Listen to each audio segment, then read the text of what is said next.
Hello, beautiful people of the world. Welcome back to Familia Pablanu. I am the one and only Anu. Yo soy Pablo, solamente Pablo. And in this segment, we're going to be sharing a lot of family drama, a lot of stuff that was going on with us at the time, leading up to and including the wedding. Yeah. So there's a lot that happened. There's a lot of things. It's going to be very, very difficult to talk about. Yeah, you'll need that popcorn, definitely, for sure. It'll be a bit raw. As well as some tissues. But without further ado, let's begin.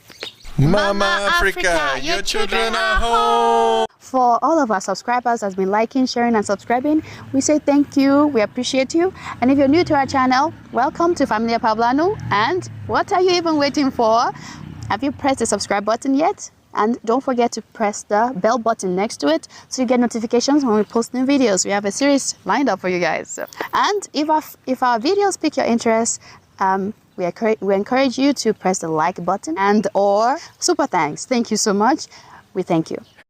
So the way I had been taught growing up was the wedding is not a big deal. You know, like for Americans, you know, weddings are a huge deal. Actually, most cultures, I think, weddings are a really, really big deal.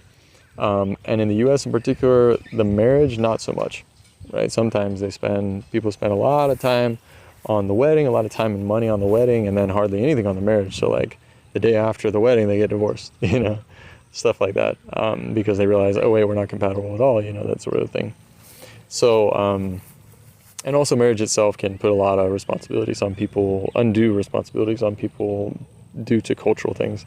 Anyways, that aside, so what did how were we prepared for marriage? And remember, so my family is not in the picture anymore, which one thing I would say is that if you're going to a marriage and they're telling you that, yeah, just leave your family behind, and you're not allowed to speak to your family or have access to go to your family, talk to your family, and your family being involved in there, know that you don't have an advocate for you. You don't have anyone fighting on your behalf. It's just you singly there to these people's family. And know that no matter how godly and good they are, there will still be the one things done their way.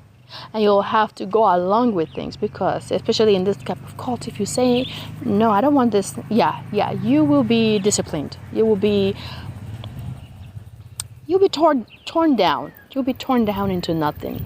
And that's what happened to me. Well, we had some sort of marriage seminars. My dad loved doing marriage seminars, right? Where he would sit the couple down and go through marriage stuff with them, usually starting in Genesis. For me, I knew all this stuff. I had heard it a million times, so it wasn't new to me. For Anu, maybe it was, or at least the way things were twisted. But my dad was very, very much stuck on Genesis, right?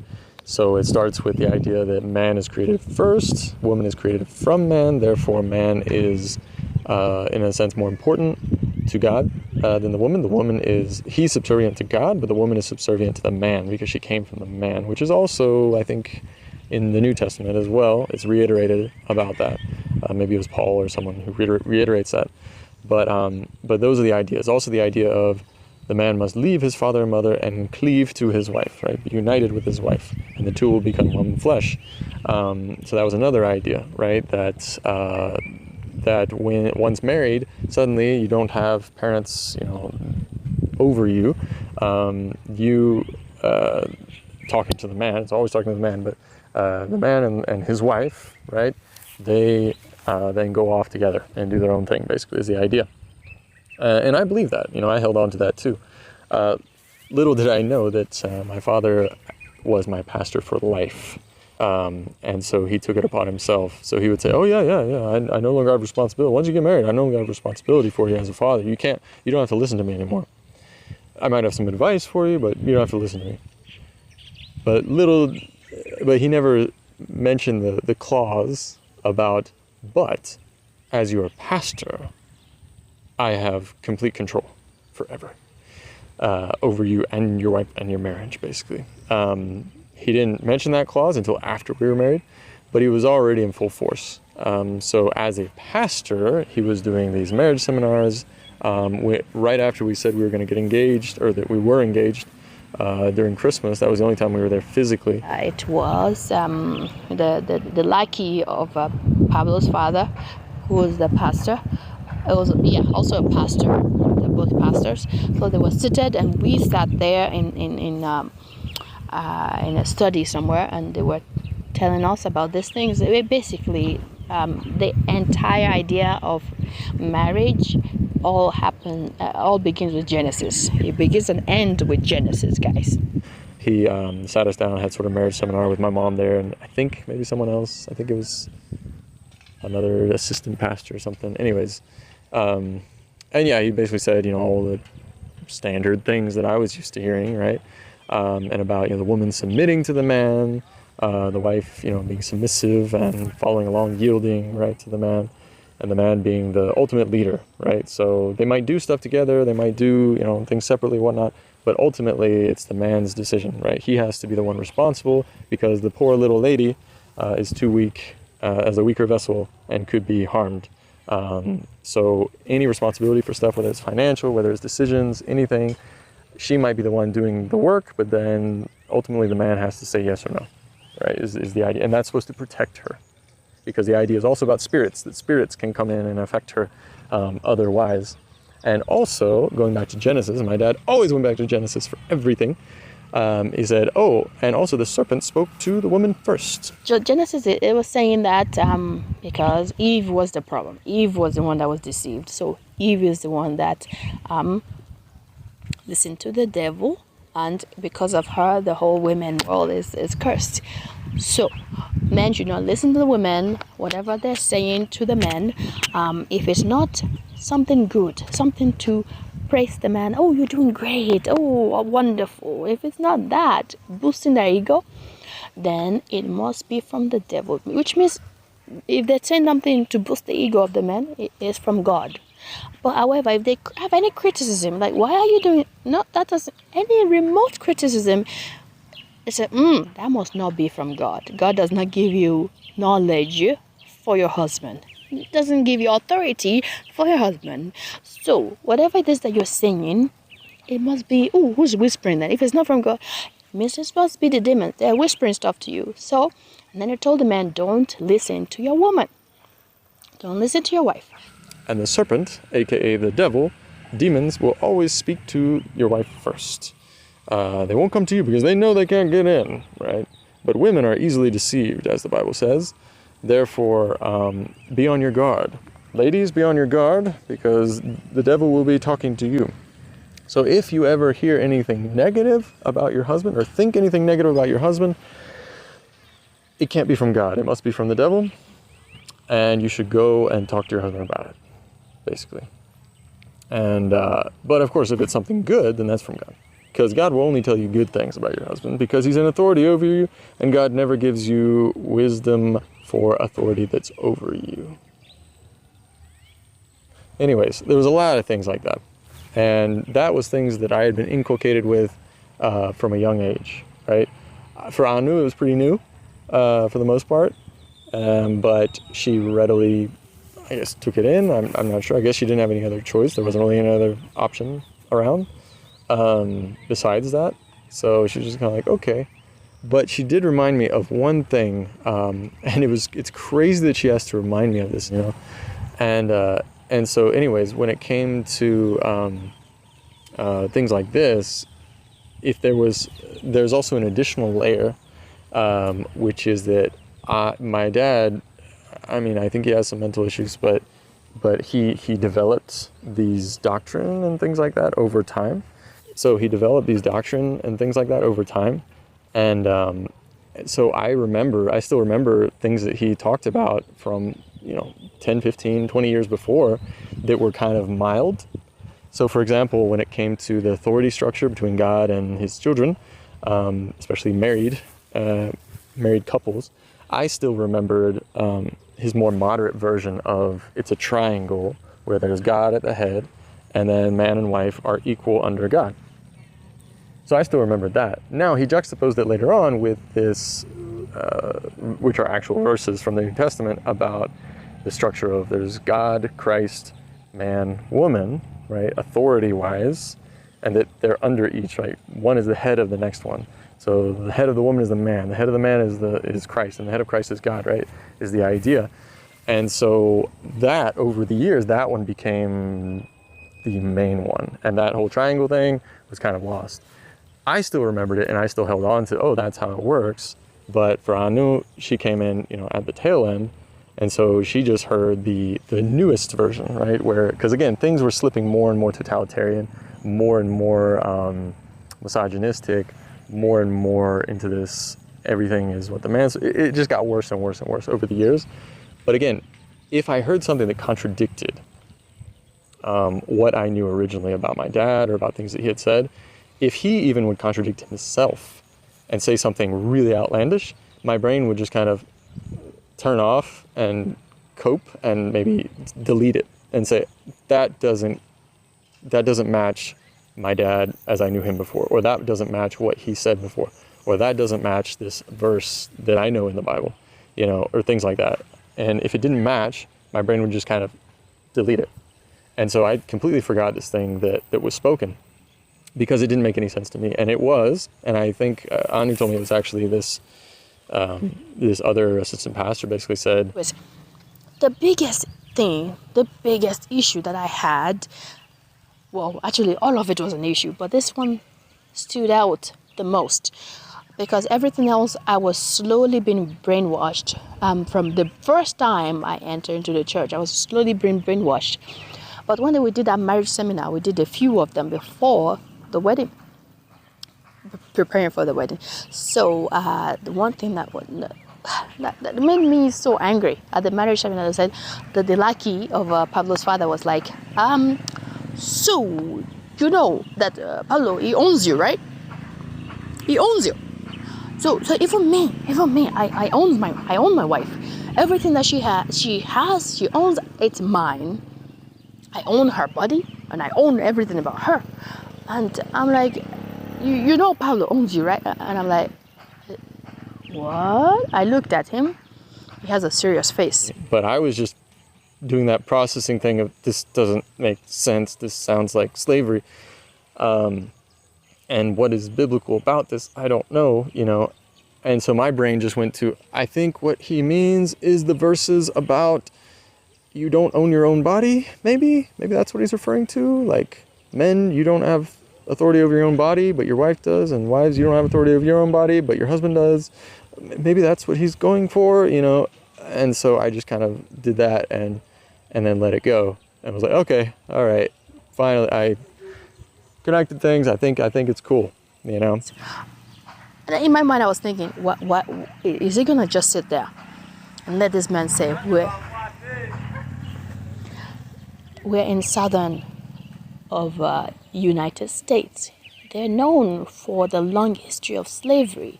If you guys don't know, and I'm sitting here in this office, and this man is telling me that this Pablo here, through marriage, he owns me and he owns everything I have. And I'm looking at him. You're not gonna say anything about it. And again, the women they were already being slowly brainwashed to not speak, to be silent. So that's the thing. So I was looking at him and I look at the pastor. I look at him. He just had a serious face on. He didn't even look at me in the eye. And I'm like, and they asked me again, you know that he owns you, right? I'm like, okay. But yeah, he reiterated, he's like, no, like, my wife too, I own her. I mean, everything that she does, her work, in the doctor's office where she works, everything. I said, yeah, he owns you. So everything you have to submit, everything you have, he owns it. Even my wife, if she goes to work, she brings the money home, and I have to tell her how to spend that money. I will decide, I have the final say on how the money will be spent. The money that she worked for, by the way. Like I can, the money that she earns, goes into our account, and I'm the one that deals with it, all this kind of stuff. And I just kind of, was just kind of clicking and trying to make sense of stuff, which is awful because I think Anu probably looked to me for like, what do you think about this? Aren't you going to say something, But again, my brain, how it works, and a lot of you might be familiar with this, if there is an authority that you respect, a source of information, a source of wisdom that you respect, whether it's a religious text, whether it's a religious leader, whether it's a political leader, whether it's your grandfather who you really respect, whoever it may be, right? If you respect that source, then, and you think that everything that source says is either true or good or whatever, holy, moral, if you believe that, then you will accept all kinds of crap, right? Immoral things. You will accept it. And you'll try to make sense of it like I did and try to like say, okay, I think what they're trying to say is this. I was like, oh my gosh, my mind was spiraling. I'm like, oh crap, I can't even talk to my family right now to tell them about what deep shit, guys, pardon my language, I'm getting myself into. So at this point, again, guys, this is where I would say that an advice to people is that make sure you have an open door for someone who you think might be entering into a cult. Make sure you have an open door. If everything you're saying they can't hear it, you cannot be combative with that person. Again, if they're brainwashed, whatever you're saying, oh, you have changed, whatever, they can't see it, they can't hear it. So make sure you have an open door. Like, know that I love you so much, and I trust you. I've raised you enough to know that you can make your decisions. So go and fly. Know that the love is continuing with you. I have this love for you, and it will go with you wherever you go.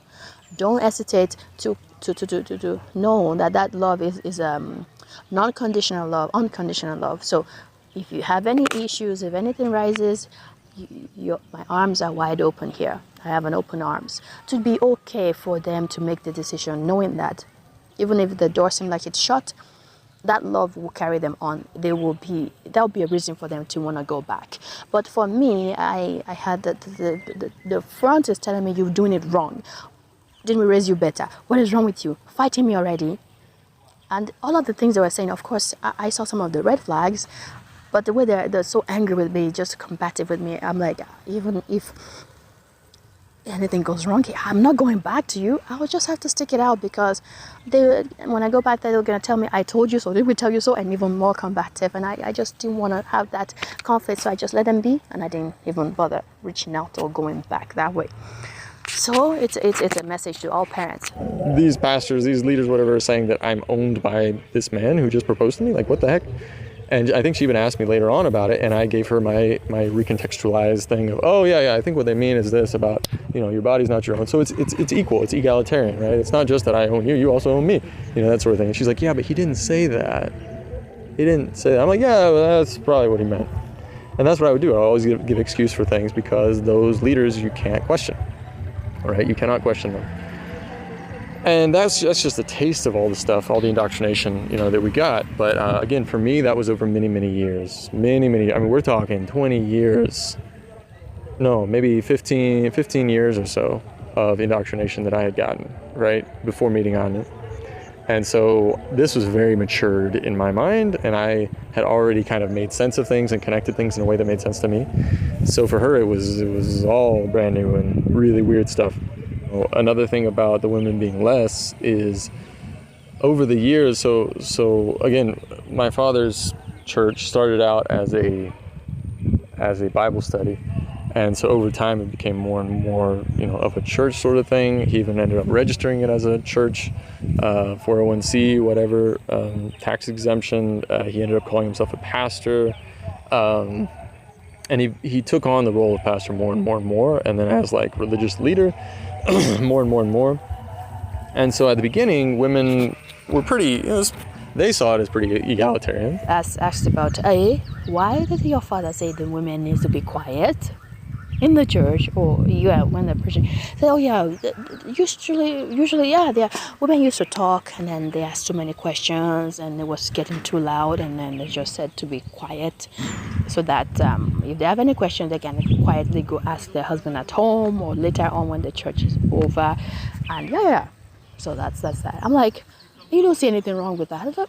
Even the men don't speak, they just maybe make a comment here and there once in a while in agreement to what was preached. So basically, they set the stage for what the women became in that church. Women are basically doormats, and they are very, of course, silent. And for me, the silent is not. I fought the silent. I would speak up. I did speak up, but again, if they've taught the men to be arrogant, that don't even listen to the woman, whatever I had to say. And for example, I said, "Go call. We have to go to Louisiana. Go talk to my father." Blah, blah. Everything I said was rejected, was ignored, and they said, "Oh yeah, she's a woman. She doesn't know what she's talking about." So I've seen that as part of the nature of all the men. They are so dismissive when the women start talking. They're so dismissive. Another thing that they said is that so the man is the head of everything. He's the head of the household, and is the head of whatever, everything in the house. He has the final say. And in the church, they even said it in that Bible verse. They read it right to us. Women are not allowed to speak. We don't permit women to speak or teach men. You know that verse. I didn't correct anything. I don't even know. Because I didn't give the authority to the women. I gave it to the men, because Eve was the one to sin first, because it's deceived, and because of that, she's been punished. That's why she has to be silent and learn and encourage on in silent and in grace or whatever. So they enforce that women are not allowed, and they preach on that, how to have a quiet spirit, do not speak, don't ask questions. Basically, if you have questions, go and ask your husband. I'm like, okay. And also the husband has that all of the knowledge for the woman. I'm like, this idiot. Okay. Because by the time Anu came in, women were not allowed to speak. And the men hardly ever spoke up. And if they spoke up, it was always kind of affirming what my dad would say. And now I look back and I'm like, why are men so dull? Like, why are we so dull that we would just, support this and not even question it, not even say, hey, what about this? What about... No, that we'd be so dull like that as to just sit there and take it and then tell the women, hey, don't ask questions. Even I'm not asking, I respect, and that's how the church order of things, the order of whatever during the church service, it has to be a certain way, and what is it that makes men so dull that they support cultures and religions to the point that they cause damage to people? What makes men so dull? I don't know. And why is it that the women are the ones that are the smart ones and are like, oh, why are you doing this? This doesn't seem right. Why do you have to do this cultural thing? Why do you have to do this religious thing? This doesn't seem right. I don't know what makes men so dull, but we were very dull, and when the women weren't allowed to speak, then we didn't really hear much reason. So she can't even look on internet. If she sees anything on internet that says otherwise than what it is that they believe as part of that church, if she goes to the husband, that's not, it must be the devils that are whispering to you, so I'm gonna cleanse you with the word. Anyways, that is one of the things that made me so angry in that church. So a woman is not her own person. Basically, she's a doormat. Why would you say a woman to be quiet, to be silent? Isn't she a human being just as much as a man? All of those things, it just made me cringe. And then this man is telling me, oh no, don't worry, it's not like that. He would try to find a mental gymnastic to explain to me. I'm like, but every single time I don't buy it. My dad preached incessantly about sex,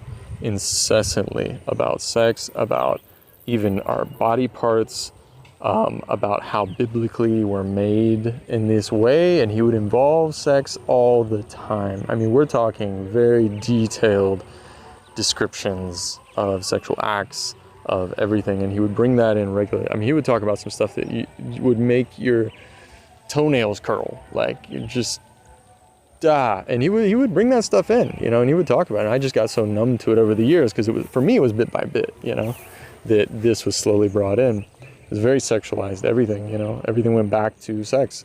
And one of the things was that sex is the glue of the marriage, right? That sex is a healer, right? And he even went into not just the spiritual aspect of it, but he went into the biological aspect. Basically, he put so much onto sex, that sex is it. right? It is also the glue that holds the marriage together, and the man has to be the one that initiates all the time, which is terrible. But it was this idea that the man is the one, right?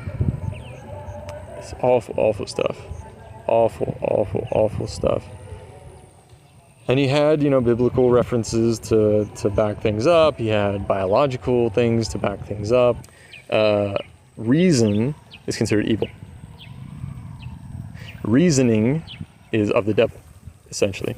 If you use your brain that God gave you, apparently, it is dangerous and it can always lead to trouble. So you got to go to God. And if you're not hearing from God, who do you go to? Your religious leader to get answers. So that's kind of how things were set up. Oh, and one of the worst things that was taught, and again, this was slowly developed over the years. So I had been kind of like a frog in water. You slowly boil it and the frog won't know to jump out until it's dead, right? Same sort of thing. So it was a slow boil for me. But so this is going to sound absolutely awful. But the way it had been taught over the years was slowly adding this and adding that fact and this article to finally end up saying, because my dad would take news articles and medical articles and this, that, and the other thing, to finally make this case for, and religious texts and everything, to finally make this case for there's no such thing as rape in marriage. And again, it was a slow putting together this, that, and the other thing, reasoning this, reasoning that, even though he told us not to reasoning this, reasoning that, until finally saying, yeah. So obviously, in a marriage, there's no rape because, the woman knows what she's getting into. She's becoming his helpmeet, which, the way my dad interpreted it, helpmeet also meant sexually the one that would be the helper and reliever. And reliever, he meant sexually, meaning the husband is completely 100% focused on his wife, which sounds great, right? But is, this is another thing I should talk about, actually, is how I was taught about marriage and sexuality. So the way I was taught was from a young age, as soon as a young man, reaches puberty, his sexual focus should be on his wife, right? Which is difficult for a young kid. It's like, I don't know anything about wife, marriage, what? That's like, how are they supposed to do this? But the idea was that he's supposed to be focused on his wife, and by the time he gets married, he's still pure, right? He's still pure. He hasn't lusted after other women and all this kind of stuff. He's pure and ready to focus on his wife, and then he will get 100% of his sexual gratification from his wife alone. And it was a very, very dangerous thing, and it's something that I think has ruined every single relationship, every single marriage in that church, in that cult, because it absolutely takes all the love, everything out of it, and just makes it a religious obligation, right? It's absolutely terrible, terrible, terrible. But it's something that he preached very often, right?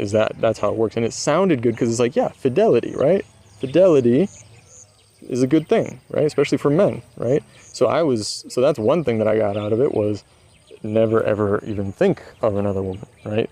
Never even consider another woman, or pornography or anything like that, right? It's your wife, which sounds great and everything, but in the end, it absolutely destroyed so many marriages. But anyways, that coupled with the belief that rape doesn't exist in marriage, right? That the woman knows, is learning this about marriage and is agreeing that, yes, this is how marriage is going to be. Yes, I'm going to be for his sexual gratification, basically. And they know what they're getting into, so there's no such thing as rape, right? There's only such thing as submission or rebellion. And that was the setup. So absolutely terrifying for anyone who hasn't been brought up in that and wasn't slow boiled in that. It's absolutely terrifying. And for me as well, looking back, it's absolutely terrifying.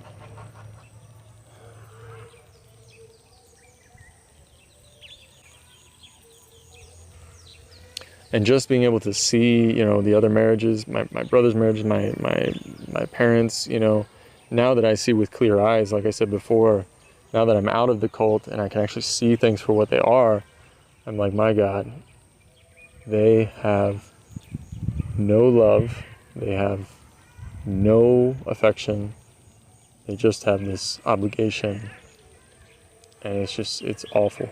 It's awful. No matter what my dad preached about, oh yeah, there's so much appreciation for your wives. You know, husbands, always be appreciative of your wives. Never complain about your wife. Never ever complain about your wife. That's like the worst sin ever, is to complain about your wife. But it's also your duty to fix her. She's going to come with a lot of baggage, and it's your duty to wash her with the word and fix her, basically. And help her become more and more holy. Like you, no, it was never spoken like that. It's never stated that men are more holy, but that was in the back of everyone's minds. But those were the kind of things that we were taught, you know, leading up to marriage, and it really set us up for a pretty awful time of it. I mean, it set us up. All of these religious tenets, you know, whether biblical or not biblical, all of them set us up to basically to where any love that we had, any affection that we had, any trust that we had was slowly broken down. Preparing women to be basically in depression, the ability to communicate and listen, that wasn't there, it was squished in.